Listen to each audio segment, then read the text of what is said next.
இசையமைப்பாளரும் Oscar நாயகனுமான A.R. Rahman லண்டனில் உள்ள Trinity Laban Conservatory of Music and Dance நிறுவனத்தின் கௌரவ தலைவராக நியமிக்கப்பட்டுள்ளார். இசை, நாடகம் மற்றும் சமகால நடனம் ஆகியவற்றில் புதுமையான நிகழ்ச்சிகளுக்கு புகழ்பெற்ற நிறுவனம் A.R. ரஹ்மானை கௌரவ தலைவராக 5 ஆண்டு காலத்திற்கு தேர்ந்தெடுத்துள்ளது.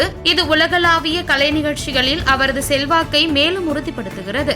ஆஸ்கர் நாயகன் லண்டனில் அமைந்துள்ள Trinity Laban Conservatory of Music and Dance நிறுவனத்தின் கௌரவ தலைவராக நியமிக்கப்பட்டுள்ளது ரஹ்மானின் புகழ்பெற்ற வாழ்க்கையில் ஒரு குறிப்பிடத்தக்க மைல்கல்லாக இருக்கும் என எதிர்பார்க்கப்படுகிறது. இது தொடர்பாக வெளியிடப்பட்டுள்ள அறிவிப்பில் கௌரவ தலைவராக நியமிக்கப்பட்டுள்ள இசையமைப்பாளர் A.R. ரஹ்மான் ட்ரினிட்டி லேபன் இசைக்கல்லூரியின் மாணவர்களுக்கு உத்வேகமாகவும் அவர்களின் கலை வளர்ச்சிக்கு உதவியாகவும் இருப்பார் என்றும் அடுத்த 5 ஆண்டுகளுக்கு அவர் இந்த பொறுப்பில் இருப்பார் எனவும் தெரிவிக்கப்பட்டுள்ளது. ஏனெனில் இந்தியாவிலும் சர்வதேச அளவிலும் இசை மற்றும் இசை நாடகத்தின் எதிர்காலத்தை வடிவமைப்பதில் இவருக்கு மாபெரும் பங்கு உள்ளது.